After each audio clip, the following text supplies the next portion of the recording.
Good evening, guys. It's Phil. It's All Leeds TV, and we've had a lovely international break for once. It's not been totally boring, totally shit. Plenty to get our teeth into and discuss from the past week and a half, 2 weeks.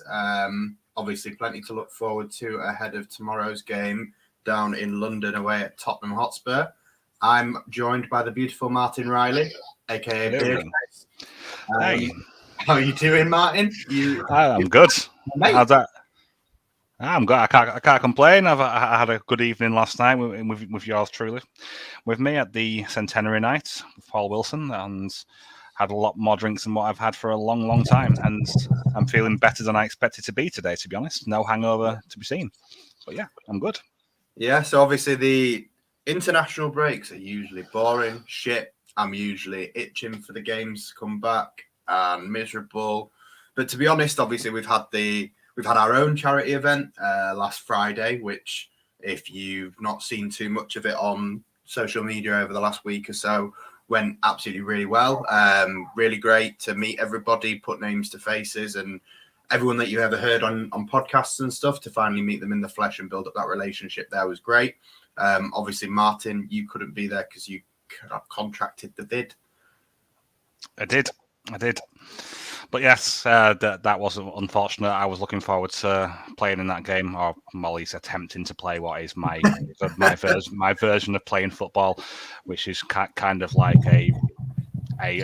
what people actually expect Liam Cooper to play like, but not what he actually plays like. Well, obviously, in your absence, we bought it home. We had some ridiculously good players.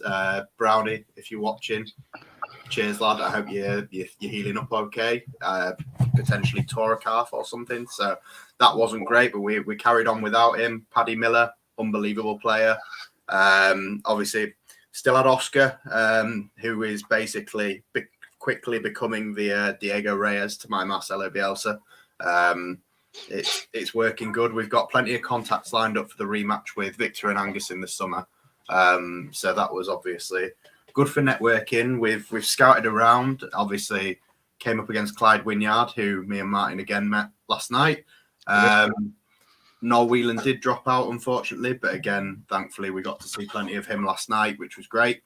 And obviously, a man that we all know well, his night was last night. It was Paul Wilson and the Centenary Whites that we went to go see. Paul obviously was on the show a few weeks ago, promoting the event, and look, I'm going to throw it out there. He was my man of the match for the entire tournament, mate. Like, absolute fucking baller, that guy. And you just don't expect it at all. He sent me messages leading up to the tournament, like, I'm all right for a fat bloke. And I was just like, okay, well, I'm intrigued to see how this goes. He wasn't fucking kidding me, mate. Honestly, he scored a free kick like Cristiano Ronaldo levels. I'm not shitting you. I know it's five-a-side. I pretended to lay down and like do the whole like lay behind the wall thing. He's just fucking it, man. And our keepers were shit hot as well. Like, he just could not get the ball off him. He was absolute quality. So, great to play against him. And then obviously last night, great to see him doing his thing. Do you have a good night then? Yeah, I did. It was great. Really enjoyed it. There's some really good acts on, lots of good music, lots of great people. The atmosphere was great. The Leeds fans keeping up the atmosphere no matter where they are. Even in the Irish Centre, they're still chanting. It's great. There were some fucking characters, weren't there? Oh yeah, definitely. We had some fun. Just spectating, to be honest. Just watching everyone enjoy themselves. We had a lot of fun. Plenty of pints, plenty of Jaeger bombs were consumed. If you bought us a drink, thank you. Much appreciated. Anyway, moving on to Tottenham. So not a great deal to be able to flesh out of Bielsa's press conference. I think I'm just going to hand over to you, like, in a nutshell, try and talk for more than 30 seconds about what he said. Well, he said a lot about Antonio Conte. He seems to have a great respect for him, which is obvious. Conte has done a lot in his career, and most recently breaking Juventus' dominance in the Serie A. So he's definitely a manager to be respected and to be met with a lot of caution because his teams can hurt you. Regards to us, our team, it's all the same players who were out as before. No real change in that. We don't have a date on Patrick Bamford's return, but he did say that he's evolving positively, I think were the words that Bielsa said about Bamford, but he didn't want to put a date on it. So he's wrong, which I can understand because he's given dates on things before and they've not turned out right. So I can respect him not doing that. What else was there? Ayling, still no date on his return. Robin Koch is the one who's going to be out for the longest. But no new injuries from the international break, which is always a positive thing. Yeah, no, that is good. I think we'll get into a little bit later on the actual bits to flesh out from the international games themselves and the players that were away. Obviously, Harry Kane's one that we're going to end up talking a fair deal about. But are you worried about Patrick Bamford and Luke Ayling as well? To be fair, Koch, I'm not as such because I don't think if he's fit, he gets anywhere near the first team anyway at this moment in time. I think he's on the bench, but they're obviously two key first team players that have been out for some time now. And I think as much as Bielsa doesn't like to give timescales, for me, Patrick Bamford gave one on the Leeds United podcast maybe like a month and a half ago or however long it was. And he was apparently going to be back for that Southampton game or the day after. And obviously that seems quite a while ago now. And obviously we've heard it before a few times about it'll only be out a few weeks, and the one that springs to mind is Adam Forshaw. And obviously I know it's very different. It's not the same situation, but these are two players that we are starting to miss them. That it is worth mentioning, obviously, that the last game we played was probably the first game of the season that looked like a Bielsa team on the pitch. So we're not missing them that badly, but at the same time, to have Patrick Bamford and Luke Ayling back in the team as soon as possible would be really ideal. And these injuries are starting to drag out. So are you worried about it? Do you think they will be back soon, or do you think? I'm not sure at the moment. I think that I'm not too worried at the moment because we are just about managing in Bamford's absence. Obviously, I would prefer him back in the team because no one else can do what Bamford does for us on the pitch. And same for Ayling when Ayling's on form, like last season's Ayling, he's one of the best right backs in the league, and so we're obviously going to miss him, and we're just going to have to be patient, I think, and make the best of it with the players that we have got. And it's a good chance for some players to continue to impress and hopefully improve before these players come back, because some of these players aren't going to get in the team when Bamford comes back. Like the one I'm looking at here is Jack Harrison. I think the only reason why he's currently in the squad is because Bamford isn't in the squad. Because James, although he hasn't been great, he's still getting to grips with a Bielsa side, which is hard to adapt to. And I don't differentiate too much between the two of them. I don't think Harrison's been that much worse than Dan James. I don't think Dan James has done fuck all yet either, to be fair. No, but I think the reason that Harrison is very familiar with Bielsa's sides, so he has no excuse other than that he's in bad form. Whereas James is learning a new side, new systems. There's a lot to take in, learning with Bielsa's side. And although we did spend a lot of money on James, that's not really got a lot to do with James. That's more to do with the teams in play and Man United wanting to recover the money. Bielsa having a bit of a hard on for the lad and been wanting him for a while. And I can see him over your shoulder as well, and the fact that he his chest made that sentence there. I think we don't have to worry too much, but as long as we continue playing the way we did last time out, we should be fine. We can give anyone a run for the money when we are playing well, and that's what I'm hoping to see tomorrow. Obviously, Rodrigo has stepped up, to be fair to him, while Bamford's come out, and I think I've always been one of the first to criticise, to be honest. I don't think he delivered anywhere near as much as he should have delivered since we signed him, and I never really liked him in that midfield role that he ends up getting shoved in, and at the same time as a striker, I don't think he delivered enough. But to be fair to him, 2 goals in his last 3 games? And generally speaking, it's not just the goals.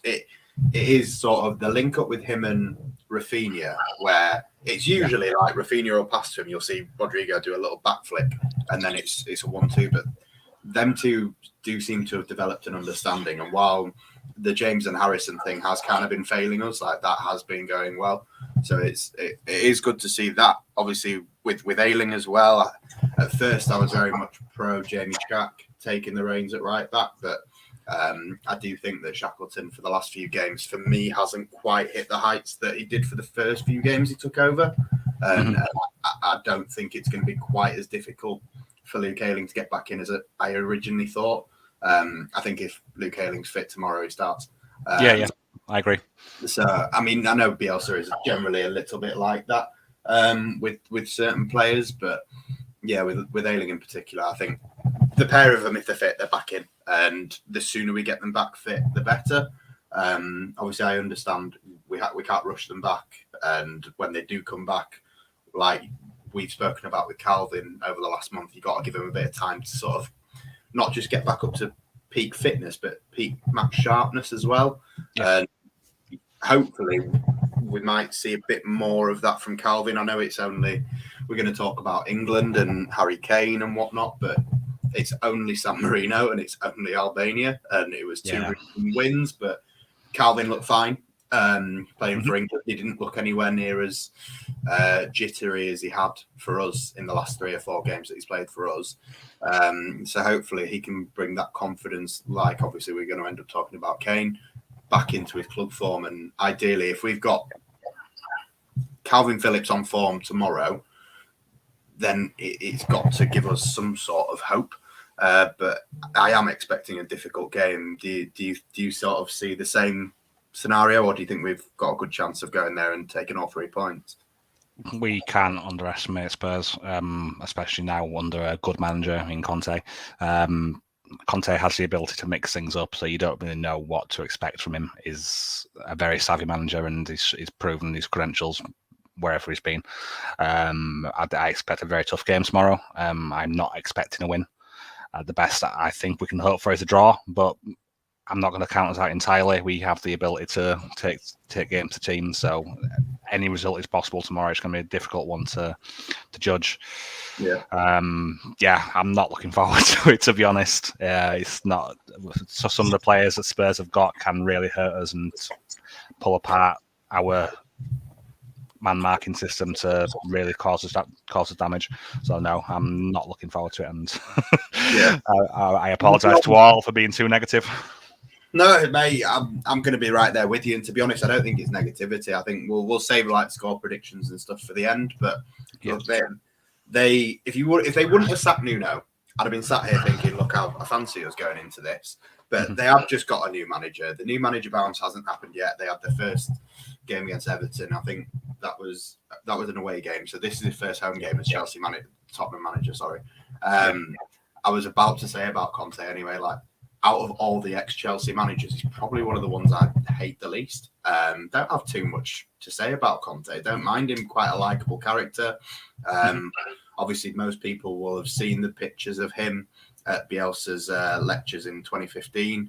He's a student of the game. That's long after he's already managed his country. It's long after he's won Serie A. Like, this is genuinely a world-class coach who takes time out of his own schedule to go and listen to another world-class coach. It's just game acknowledged game, and I like that. And I think obviously Bielsa and him, you see every now and again Bielsa does a little hand on the shoulder, maybe embrace, I don't know, but you guarantee them two will be having a bit of a hug on the sideline before, probably after. I could see that. I could definitely see that happening. It's there's a man crush going on between the two of them, I think. Yeah, he has a big respect for managers who he feels are on his level, I think. Yeah, I think outside the box as well. Yeah, exactly. You can never know what to expect from Conte. He has the ability to do a lot of things with his side. He can play defensive when he needs to. He can take the game to teams when he needs to as well. I mean, look what he did to fucking Victor Moses, man. Victor exactly. Moses won a Premier League and started pretty much every game. Like, wow. Yep, it's mad. It's a proper coach.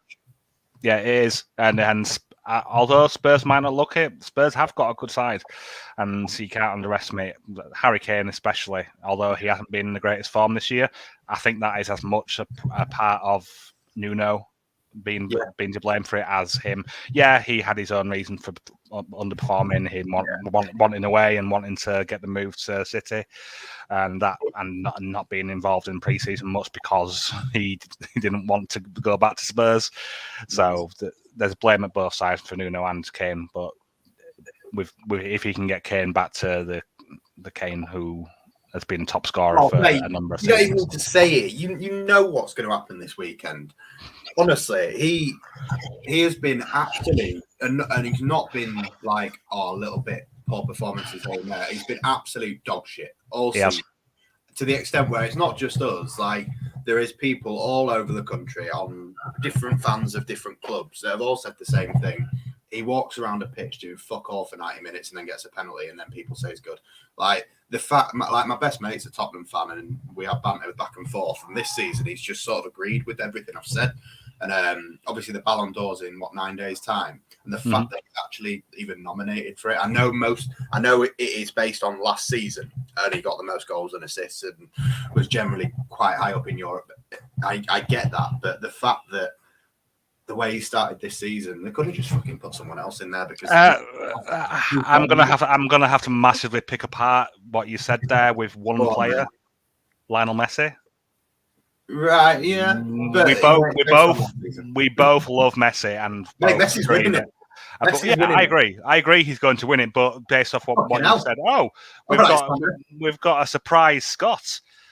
Sorry, not Scott, Santa. I was debating whether it was coming in or not. I don't feel well, but yeah. Who said Messi? Bill, did you just say Messi rubbish or something? Who's slobbering about Messi? Mate, I'm like Messi's biggest fan. I'd never say anything bad about Messi. I was talking about Harry Kane being shit.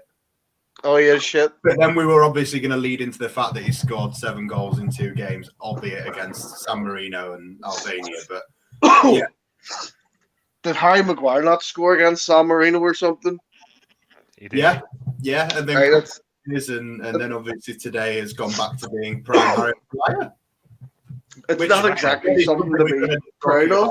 But no, I know. Harry Kane this season for me has he's let himself down. I agree. He really has. All that nonsense at the start of the season. He clearly didn't want to play ball with Santo. That's not how you want the professional in your team. If I was Spurs fans, I'd be saying, you know what, bin him off. I'd rather have players that want to be there.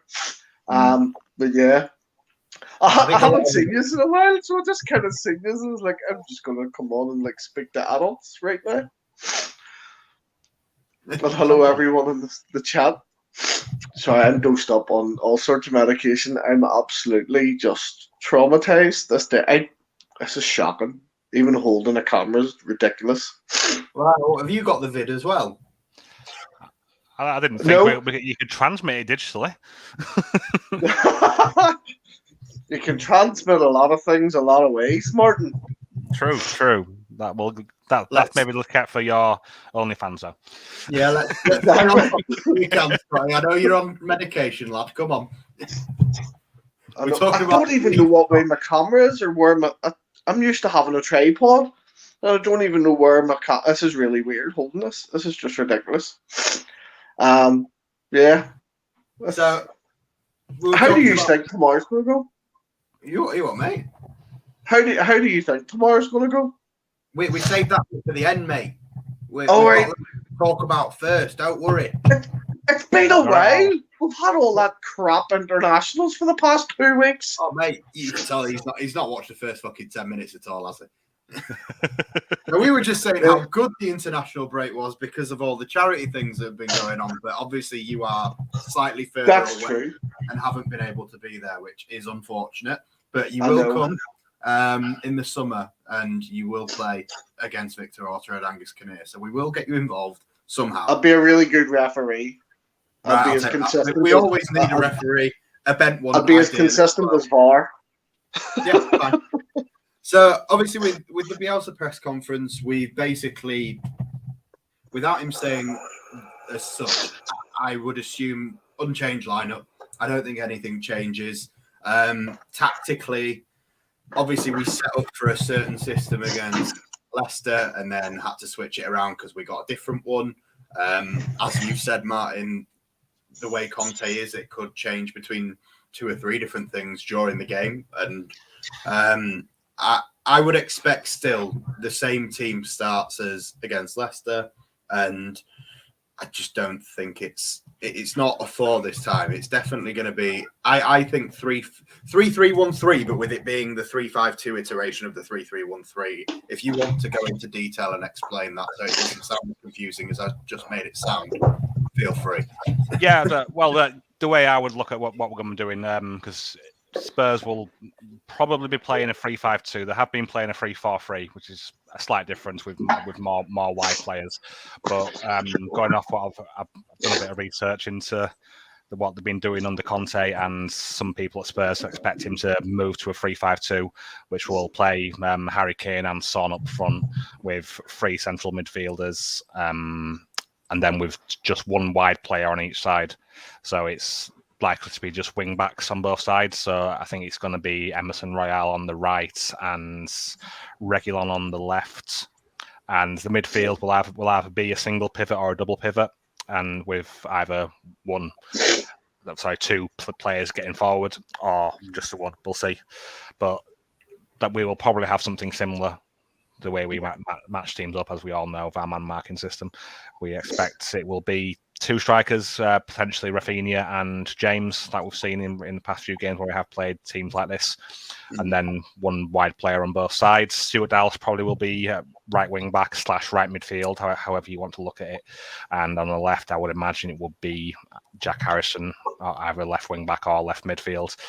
Then back 3 of Pascal Struijk on the left, Liam Cooper in the middle, and Diego Llorente on the right of that. Then in midfield, that's the one part which I'm not sure how it's going to look. It could either be Calvin in his normal single pivot role with Rodrigo and Forshaw ahead of him, and I love being able to say that Forshaw is going to be in a team. I love him being back. And it's either going to be that in midfield, or we could potentially see something of a double pivot with Forshaw and Phillips. We saw something similar to that last time out.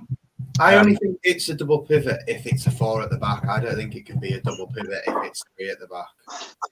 I think you can easily see it. It depends on where the midfielders are. If Calvin is sitting back more and you see Forshaw and Rodrigo up higher pressing, then that's what it will be.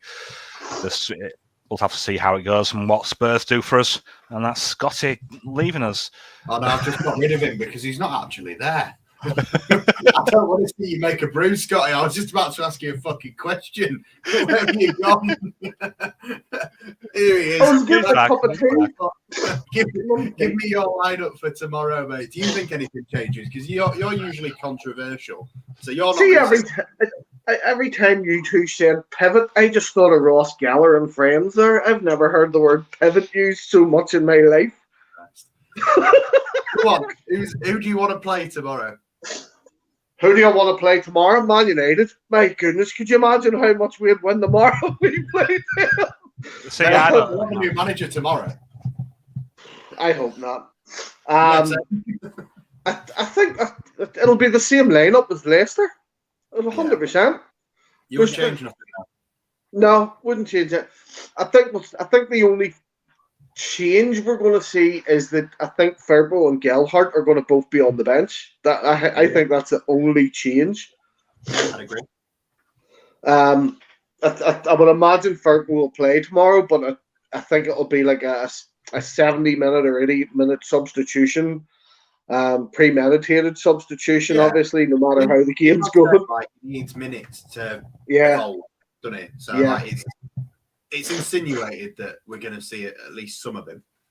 See, watching the press conferences and really like trying to take something from it, like you can tell Bielsa is getting absolutely fed up being asked about Bamford and Ayling.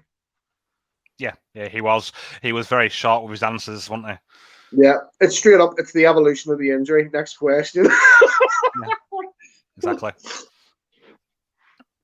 But no, I don't. I see as long as we get the same type of performance that we did against Leicester, I can see us taking 3 points tomorrow. I really do. I'm actually quite confident for tomorrow.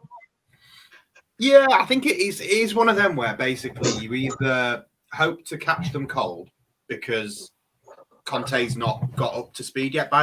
From what I've heard anyway, I think the problem that Conte's found when he's gone into Spurs is that the players are nowhere near fit enough. That's what I've heard. Yeah. Like they're not fit enough to do what Nuno was asking them to do, and his system was nowhere near as demanding as what Conte wants. So they're definitely not going to be fit enough to do what Conte wants of them. That's not something that's going to be remedied overnight.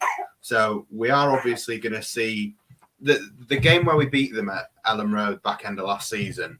We fucking overran them for the entire game. And obviously, I kind of think if the problem is fitness levels, that is something that gives us a real opportunity to go and actually nick something. But at the same time, like, first of all, it's away in London, which I know it's not a hoodoo anymore because we have got results there in the last year or so. But it is generally quite hard for us to get results away in London. Maybe not hoodoo levels, but we still don't have a great record. And obviously, when you've got players like Kane and Son, no matter what form they've been in up until this point, and obviously having scored 7 goals in 2 games in an international break, regardless of the opposition, like they're coming into form at the right time, and they've got a better manager than they had a few weeks ago at the right time. I don't see us going over there and turning them over, regardless of the fitness levels. I just think the out-and-out quality that they have means they'll score. We don't really keep clean sheets. I mean, I'd like to think, like you said, Martin, not play for a point, but nick a point, get a result, take something home. But at the same time, like, we don't really draw many games either. So it's one of them where, like, it is very much take a draw territory. I mean, would you be happy with, like, if someone said to you now 1-1, would you take it? Me personally, yeah, I would take a draw. It's definitely sort of game that we have to respect, and they have the quality in their side to be able to hurt us, and a draw would be good. We are capable on our day to beat them, like we showed last season, although that was with Ryan Mason in charge not long after Jose had his. But yeah, it's going to be a tough one, and I would take a draw. That's definitely what I would want to get from it, if not a win. But yeah, as long as we don't embarrass ourselves and let Son or Kane score a hat-trick, I'll be happy. Scotty, what about you, mate? I mean, obviously, looking at the table, because of obviously the results that have happened today, we are just above Burnley in 17th. I mean, a draw keeps us 3 points away from them, but doesn't take us. A win puts us 14th. Yeah, I'm just looking at the win. Look, if I could take a point right now on the proviso, it was a Leicester type performance or a Wolves type performance. Obviously. Yeah, I would take it. I think the big thing is we don't want to get embarrassed. We don't want to go down there and just look like a shadow of what we can be. I know, and what people are forgetting is that we're doing what we're doing at the minute without a natural left back playing, without Patrick Bamford, and with players that are just coming in and trying to get used to the system, like Dan James, relying on the under-23s as well. You know, we're doing this without, you know, having an established Premier League side. You know, it's hard to go, 100%, we definitely go down and win tomorrow. I think we can win. The quote, or the paraphrase, something that Bielsa tends to say a lot, is that no matter what they throw at us, we have the ability and the capability to handle it. So I don't see why we can't go down and win. You know, Watford beat Scum today really heavily. You really want to talk about this, don't you? I mean, we live rent free. We will if you want. Rent free in my head. Should we Should we set 5 minutes aside now to just have a good little laugh? Should we all plead the case for the defence? Like, please don't sack him. Like, great job. Always at the wheel, that guy's. He's at the wheel. All he is. Do you watch the Liverpool game? The Liverpool game, for the vast majority of the game, they were singing Ollie's at the wheel. Like, it's just, I love how much, like, I can't stand Liverpool, but generally speaking, just to hear them enjoy this as much as we're enjoying it, it's glad that something is at least. No, it's awfully funny that since Ronaldo's come in, they kind of fell apart. Same about Juventus last season, mate. Exactly the same. But how is he nominated for a Ballon d'Or and Sturdy Dallas isn't? Do you know he's 180 to 1 to win that Ballon d'Or as well? Why is he even there? Mate, honestly, I don't see the point in nominating the fucker. Honestly, like, for me, I know we're going on. We're not talking about Leeds and Tottenham right now, but just because it's been bought. Let's be honest, it's the biggest story in football right now. It is the biggest story in football right now. But Man United in general, like, you look at that team on paper, should be world beaters. Should be. I mean, imagine if they got Conte instead of Spurs. Like, Don't even. Imagine the fact that the highlight of Man United's season so far is their opening match. That's it. That's all they have that they can say, we done great this year. No, you didn't. Yeah. You hammered Leeds. That was it. That was literally it. We went further in the bloody cup. That was the last thing I said to her. I was just like, Man United are so fucking funny. Like, during this show, they'll probably sack him.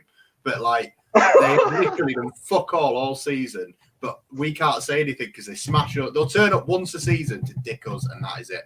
And it's the same with Harry Kane tomorrow. Harry Kane does fuck all season. He'll turn up to score against us tomorrow. I can guarantee it. I don't know about Kane tomorrow. I think everything from the start of the season, I think some of the players have maybe lost respect for him. In particular, Son. I think it's really affected Son more than most because them two had a great bond. And for him to know that Harry Kane was just going to sack him off and just not come back, not bother, and not interested. You know, I think Son is going to be their big go-to guy. They're going to need to keep him happy, and that's who they're going to rely on because Harry Kane is just an irresponsible, wee spoiled brat. And I really, really hope he doesn't score tomorrow after I said that. You're being told off by Ellie, aren't you? He's called it. Not told off. She's trying to tell me something, and I'm just like, just fucking text me. I can't lip read while I've got a light shining in my face, and you two talking. I'll put him on the naughty list. Yeah. Anyway, oh shit, we need to do that letter, don't we? Probably the wrong time. Anyway, moving swiftly on. So, how do you see it going? I know we've touched on it a bit, but should we do a score prediction now, and then I think we will sort of touch on other things that are going on in the world of football. To round off tomorrow, what do you think? Obviously, we've mentioned 1-1. I'm going to say 1-1. I do think Harry Kane will get a penalty and score it. Liam Cooper or Diego. In fact, I'm going Llorente. Llorente is going to give away a penalty from ragging someone around at a corner because that's what he does. And then Kane will score and we will need Rafinha to bail us out like he always does. I'm going a 2-2. Same number of points, but a bit more exciting. There's a certain few players who I'm worried about at Spurs, not just Kane with what I would imagine he's got a bit more renewed confidence after the two hat-tricks. The other players who I am worried about if they play is Tanguy on Ndombele. He has got the ability to really hurt us in midfield. One thing that we are vulnerable to, which people should be aware of, is people who are good who are good at dribbling from deeper areas. And if Ndombele is part of the double pivot which Spurs play, we cannot put Rodrigo on him. He can't be the person marking him.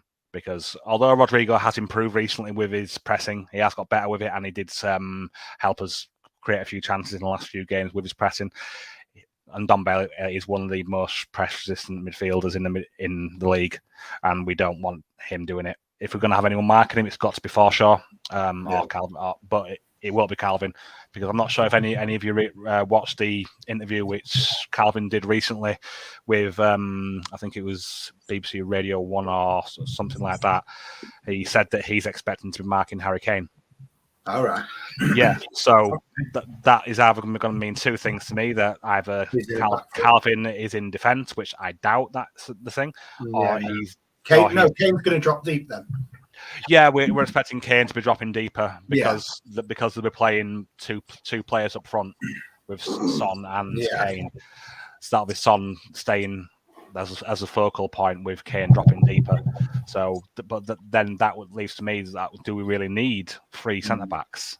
Yeah, if Phillips is going to be marking Kane. I mean, there's one point that you made that I do agree. I just think you've got the wrong player. So Rodrigo's pressing for me, I agree, is an issue.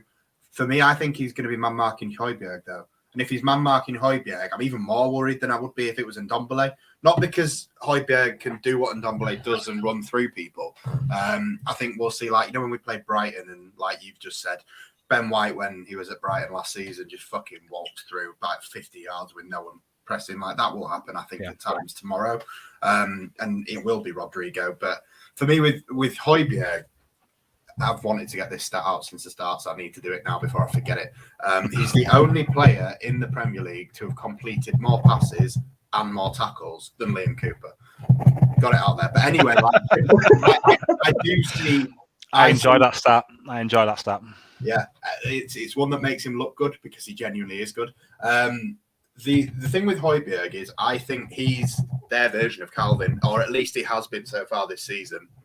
And obviously, his sitting allows Ndombele to go and walk through midfield. And I think that the sensible thing, like you just said, is to have an Adam Forshaw or a Calvin perhaps on Ndombele rather than Rodrigo, which is maybe I'm overthinking it too much because Bielsa doesn't tend to do the obvious.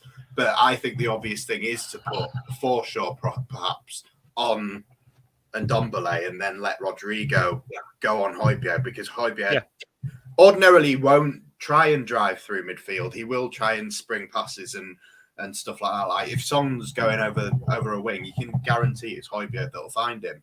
But he worries me, to be honest, more than people will say. Obviously, Son, most worrying player tomorrow. I was going to come to Scotty and ask him that question. I imagine that was going to be the answer. But like for me, the most worrying player for Spurs tomorrow is Højbjerg. Scotty, who would you be most concerned about? You've made a few good points there, because I remember Højbjerg being their sort of he was calling the shots last season. You know, he really does, and Ndombele as well. Those are two players I think quite often get overlooked when it comes to giving Spurs credit. We're pivot now, then, yeah. Pivot. Here, give me a pivot. Like I think Ndombele and Højbjerg could be serious issues. I think that's where the battle's going to be tomorrow. Yeah. I think it'll be them two. And if we can stop them two playing, then Son and Kane aren't really going to get a chance to play. Because everything's going to come through those two. Yeah. But yeah, that's what I think. And I think Højbjerg and Ndombele could be massive problems. So we know what Kane and Son can do. But as you said, Højbjerg's our Calvin Phillips. I have to agree with that. Agree with that. Although I'm gonna go. You two are both saying draws. I'm gonna say we're gonna win 2-1. Okay. I have to. I think we definitely can win 2-1. So yeah, I'm gonna go with that. Anyway, I have to be positive as hell now because I'm not gonna be grumpy Santa, am I? I think one thing I'd want to sort of touch on, it's a subject that most people would shy away from. I'm not going to. Tomorrow is one of them where it's been built up in the build up to the game. People have spoken about it. Leeds United have put statements out about it. Phil Hay's done a column on it. A lot of people have mentioned what could happen tomorrow, and I don't want that to be the thing that overshadows this game. Whether we win, lose, or draw, football is for everybody. End of. There is going to be people travelling to the game tomorrow that are Jewish. There is going to be people that travel to the game tomorrow that are black. There's going to be people that travel to the game that are Asian. There is going to be people of every different race, sexuality, creed, whatever. And you've got to help them enjoy that experience. I'd love to go to the Tottenham Hotspur Stadium or White Hart Lane, whatever you want to call it, and enjoy that game. And I know people will say, oh, that's what they call themselves. But I can see it being the kind of thing where we get a bad reputation from what could happen tomorrow. And it could be points deductions. It could be big fines. It could be whatever. So just if you are going, please think about what you're saying. Don't tarnish the reputation of the club because you think it's a joke. It's not a joke. It upsets people. It's hurtful. And there's probably people stood right next to you that aren't going to like that. And if you don't care about Spurs fans, fine. But don't offend the person sat next to you because they're supporting the same team as you. If that's your only reason not to do it, it's a bit of a shit reason. But I'm pleading to the better nature of people that might do what they might do. But I really hope that doesn't happen tomorrow. I'm sure you guys echo the same sentiment. Yeah, definitely. I agree with everything that you said, Phil. It's not something that we should ever want to hear at a football ground, no matter what race, colour, creed you are. Yeah. You have the right to enjoy the game as the same as anyone else, and just be respectful of your fellow fans. Because you may think that you're saying something towards the opposition fans, but you could easily offend one of our own. I mean, it doesn't matter who you are offending with what you say. Just be nice. Yeah, you can sing chants about your opposition, call them shit. You can do all that sort of stuff. But there's plenty of things. There's plenty of ammunition that you can use to without going there to have a go at your opposition. Than that, it's lowbrow. It's not needed at all. And yeah, I couldn't agree more. We're waiting for you, Scott. I don't know what you're talking about. We don't get offended by anything in Northern Ireland. Right, I don't know what's going on. I take it there's something's happened in England. It's if you don't know what it's regards to the Y word and the Spurs heritage of that. I'm not sure if I don't want to say the word. Yeah, I was going to say you may tell me off air because I haven't a clue what's going on. Okay. We'll educate you after the show, Scotty. It's okay. We'll move on from that since we'll yes, talk about. I'll say football is for everyone, and if you get Leeds in trouble, you're on the naughty list, you wee prick. Yes, that'll do. That'll do, Scotty. That's exactly what we needed to hear from Santa, who would be sticking up the Jewish religion being defended by Santa. Thank you, mate. There we go. Much appreciated. Christmas? No, it's Hanukkah, mate. Oh, right. But some people do both. It just kind of depends on the way you are, I suppose. Anyway, we'll educate you after. Don't worry. Sorry, I'm nearly 40 years old, and we don't have any of that here. No, don't worry, mate. We'll discuss it another time. So before we round up, obviously there hasn't, as far as I'm aware, I'm just looking at my phone to see if Sky News has popped up or anything. There hasn't been an announcement yet, but Solskjaer's gone tonight, right? Surely. I would think so. Today's performance was just dreadful. I mean, we saw how bad Watford were against us. Watford, man. I mean, I know they have got a new manager, and Ranieri has got the capability of playing good defensive, sound football, and he's won the league. So you can't underestimate Ranieri, but he hasn't had that long to get to grips with his team. Man United should be beating them. There's no two ways about it. That Watford didn't hurt us at all when we played them, and we didn't play well. We didn't have a good game that game, and we still won. Yeah. They had plenty of opportunities to hurt us when we weren't playing very well, giving them loose balls, which they were just doing nothing with, and they just looked clueless, to be honest. And to be beaten by that scoreline as well, I know. Good old Slabhead decided to make them a man down, which was just glorious. especially after his. They were getting shut on before that. Especially after his during the international break, doing that, and then his first club performance when he comes back, he gets himself sent off. Like, you couldn't write it, could you? You couldn't. That script is better than anything you'd see on any film. It was great. Scott, is there anything that Santa can do to keep Ollie in the job? Because that's what I want right now. Listen, I really don't care enough. I don't.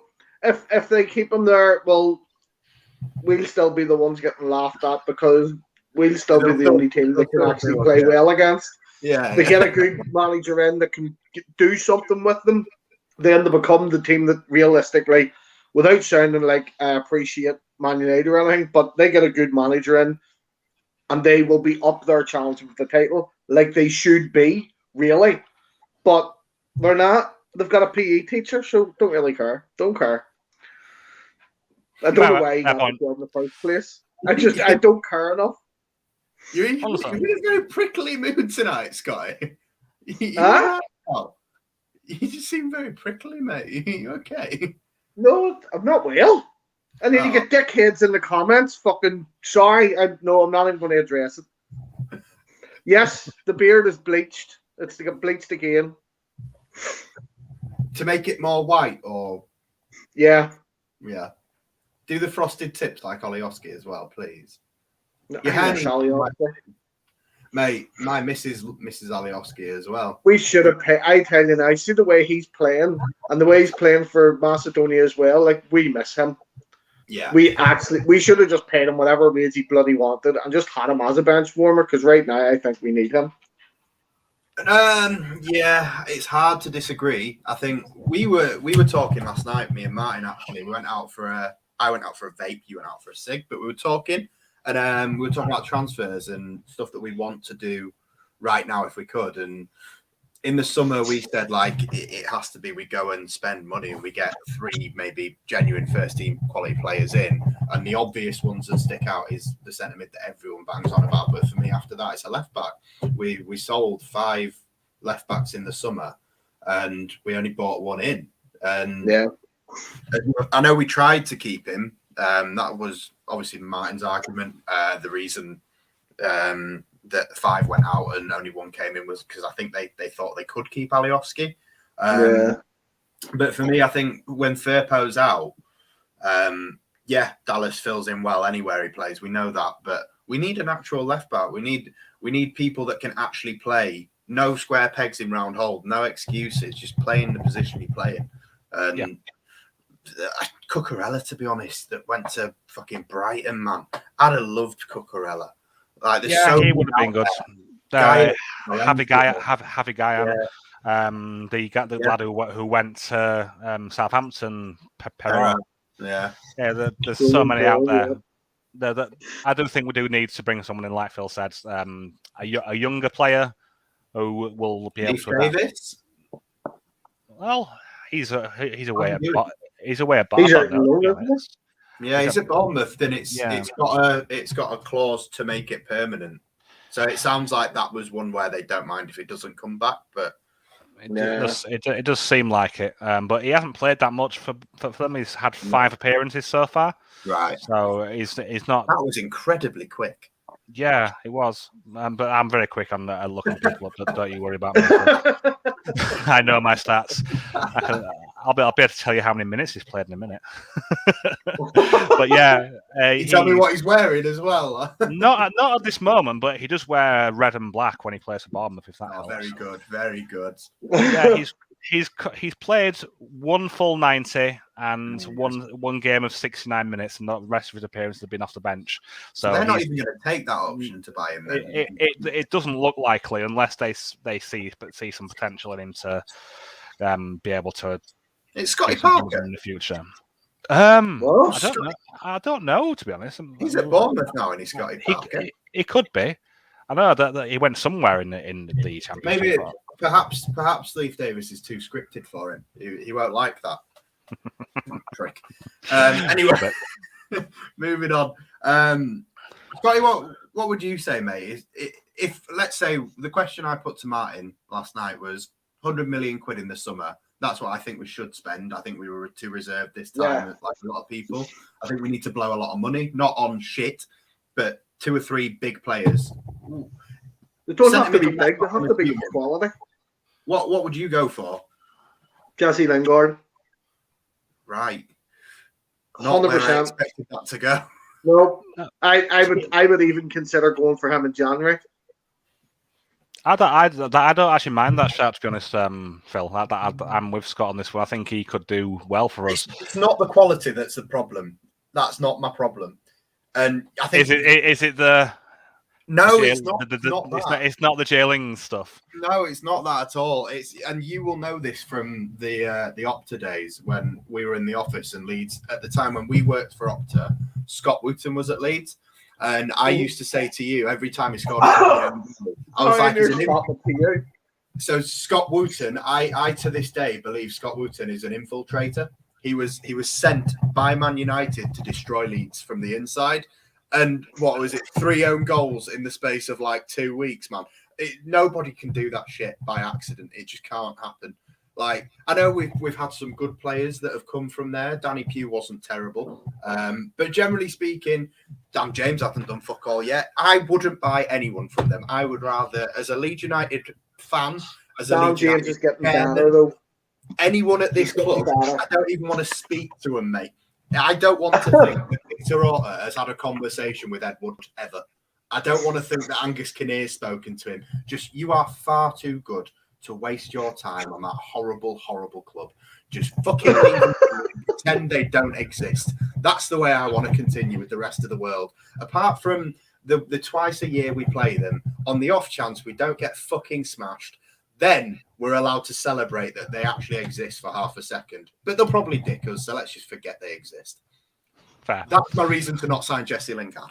No, that I can understand that. Yeah, and in an ideal world, I would go for if this was even remotely possible, I would do what Jay Smith said and buy Erling Haaland.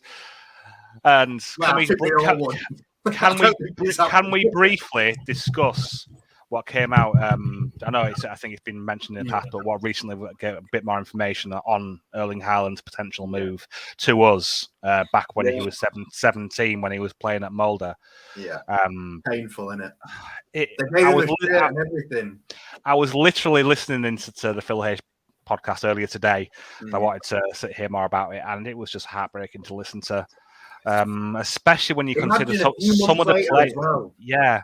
If Bielsa was here, he'd have come, mate. If it wasn't Christiansen, if it was Bielsa, I think he'd have come. Well, to be honest, I don't even think it was to do with the manager. I think he wanted to come to us, but we didn't want to spend the money, or we couldn't spend the money. If Bielsa I think it mattered to him. I think it did. If it was Bielsa in charge, and it was at that point, then yeah, we would have stumped it up. But it was. I think it was when Christiansen was in charge, wasn't it? Yes. So. I would imagine it may have even been around January time, maybe.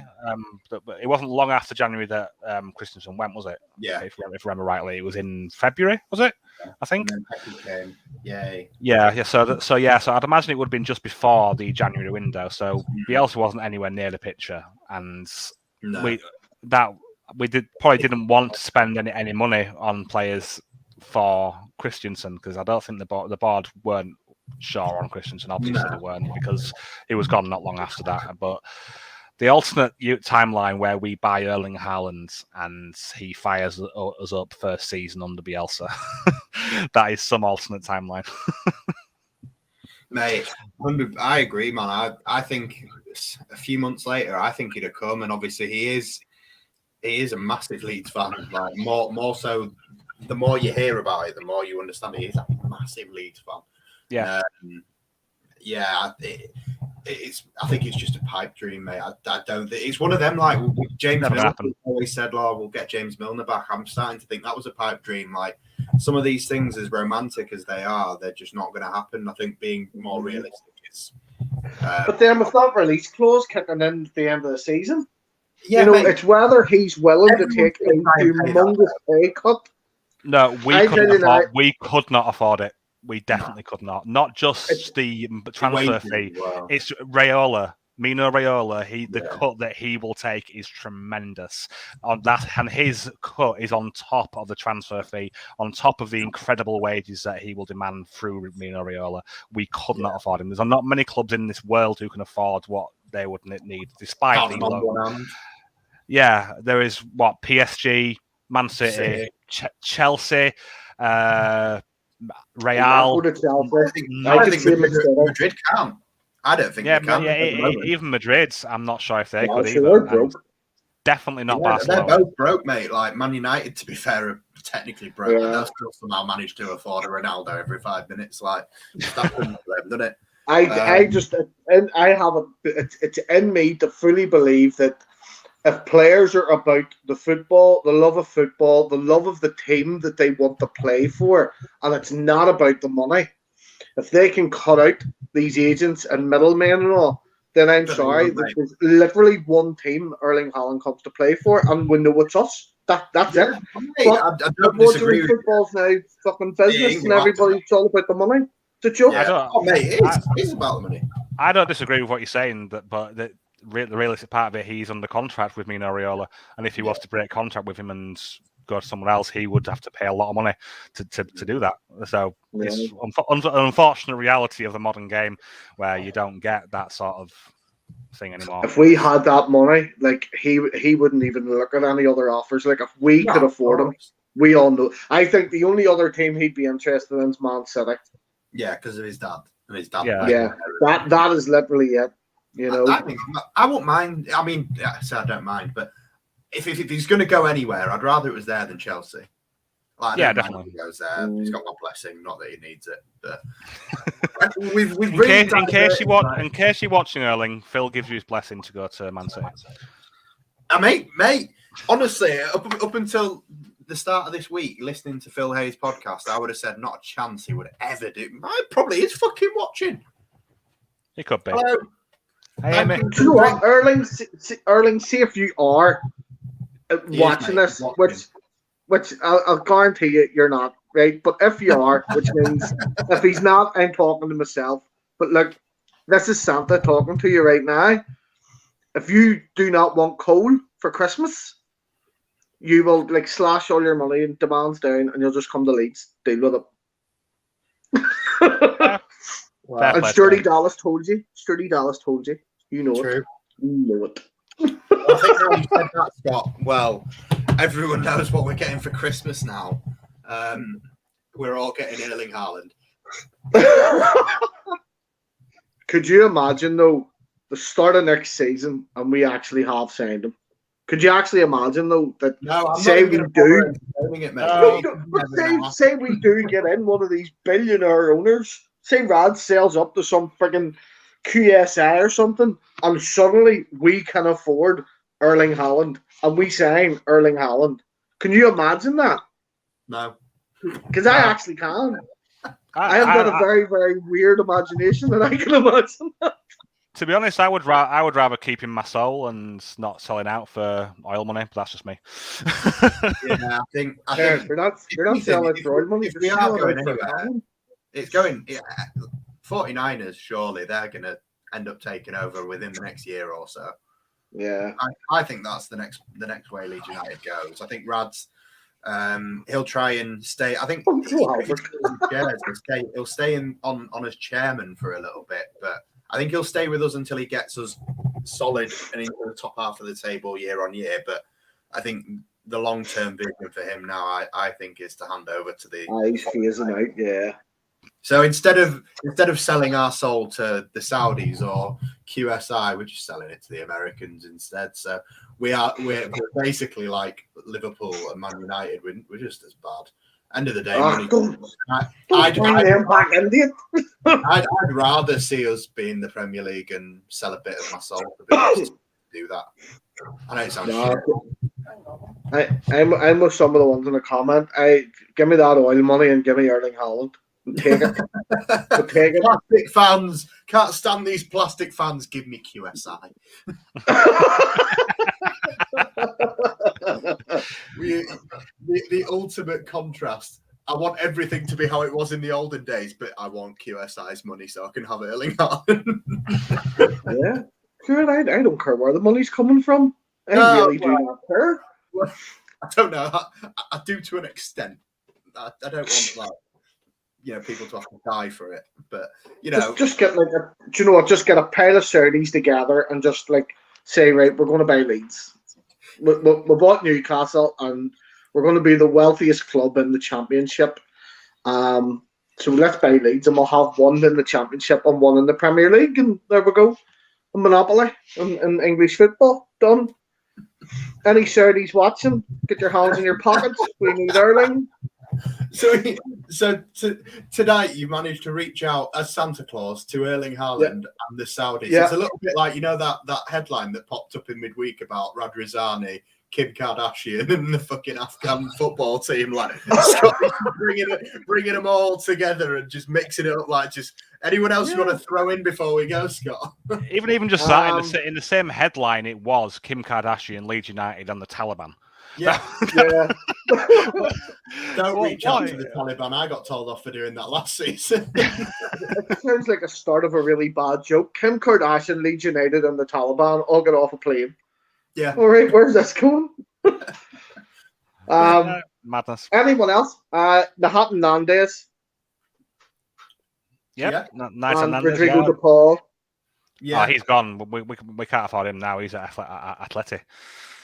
They're all pipe dreams, but we can have... Listen, oil money, Saudis. Listen, it's sorted. I spoke to right. Listen, it's not happening. No, come.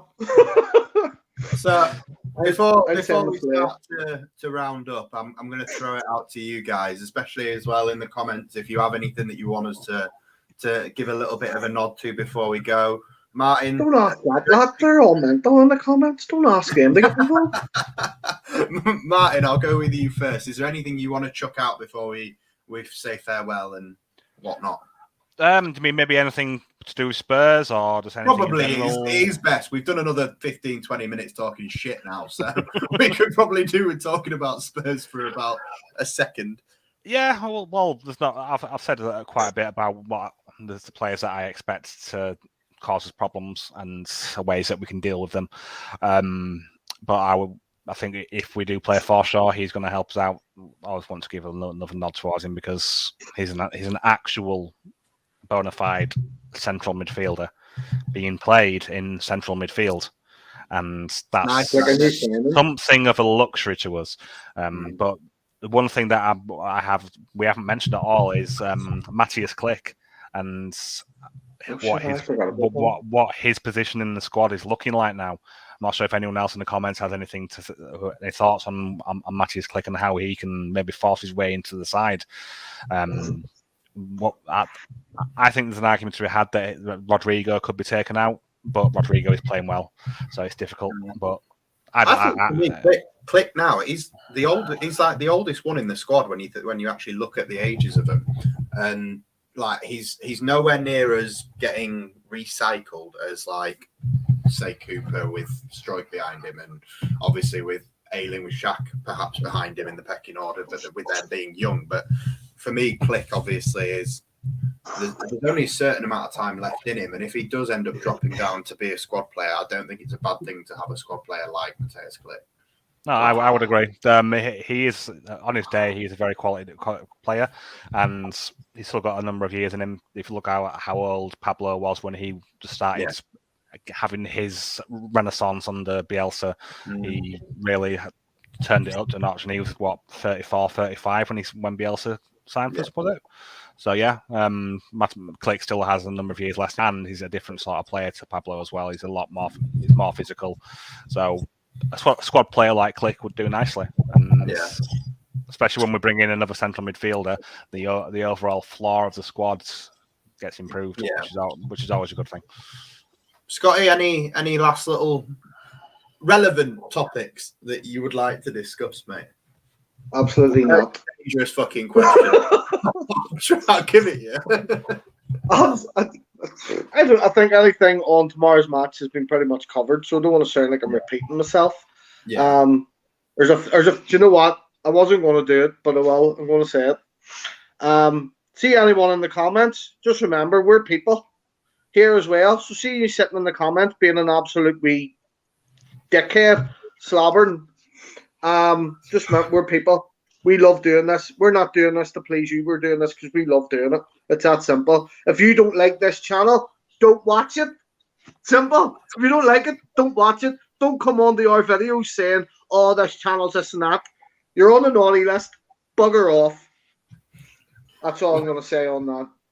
Yeah, I mean, it's yeah, it's something we've probably spoken about every now and again. We try and obviously, like Scott said, we're all human. We try and ignore it where we can.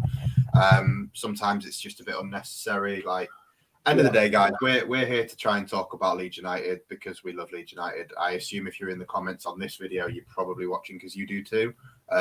Disagree with us, dislike our opinion, but look, if you want to come on and talk about football, we'll talk about football with anybody. But there's no need for some of the shit that gets put in there. I honestly, I'll be honest with you. You guys already know. I've probably never said it to anyone that isn't you guys, but I hide it when I'm on the shows. I full screen and I don't allow myself to look at the comments anymore because I don't want to get pissed off and I don't want to have a bite.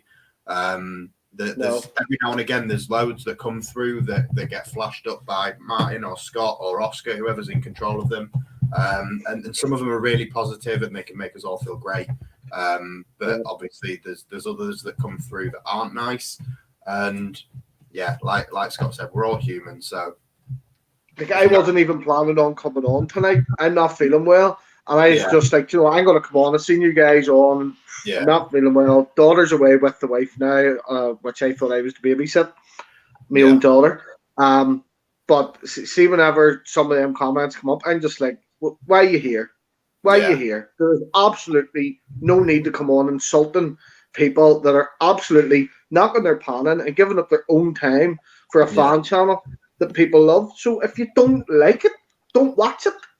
Yeah, it's not rocket science. If you think the channel has fell apart since certain people have gone, then fucking go with them.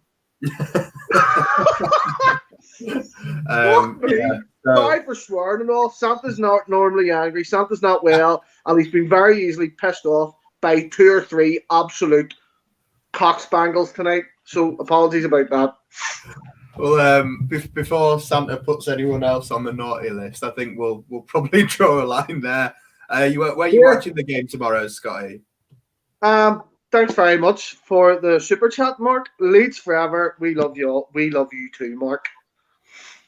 We love you. You're lovely. And by the way, Mark, I don't look like Uncle Albert. I do. I said it yesterday after it was done. I'm watching the match here in my kitchen. For anyone that's still watching now and in the chat, I will be doing a live watch along, and me and Oscar are going to be doing the live lineups. I think Rhiannon's joining me for the watch along.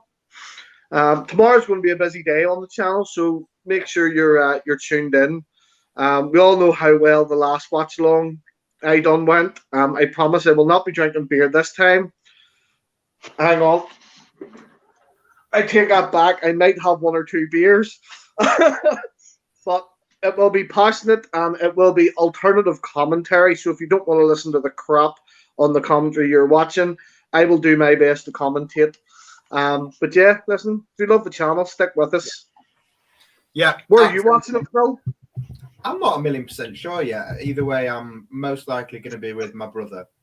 We watch the games together. My brother and the missus, maybe the kids, starting to get the oldest ones to kind of enjoy it now. So tempting to try and take him to a game soon. But yeah, fingers crossed. Put him in the game. I'll take him anywhere. To be honest, I was saying to Martin last night, I want to take him somewhere where he can feel the atmosphere. The thing that he likes the most, obviously, he's not really asked for watching the game as such, but he loves the songs. Like he'll stand there for 90 minutes and sing. So fingers crossed, one day I'll get him there. It's obviously the dream. But yeah, enjoy the game wherever you're watching it tomorrow, guys. Please do like and subscribe to the channel. If you can share the video. Yeah, smash a like, as Oscar would say. Obviously, I know the events have all done. We have got other stuff in the pipeline, but the link is still hopefully attached to all our videos. If you want to go on our Just Giving page and donate some money to the Leeds United Foundation, there's still plenty to come. Obviously, the big rematch in the summer is confirmed, but hopefully a few more things in the pipeline before then as well. And like Scotty said, plenty to get your teeth into tomorrow if you want to stick with us and watch the Spurs game in style. Yeah. Scotty, thank you very much for joining me. I hope you feel better soon, mate. I'm doing a live Santa TikTok next Sunday, and I'm dreading it in case, because all my visits start following like next Wednesday. So all my visits start, and I want to get this cold over and done with. Yeah. So I can get back to business. Yeah. So Santa, go to bed, rest up, make sure you feel well soon, and enjoy the game tomorrow wherever you're going. Good night, guys. Thank you very much for watching with us. See you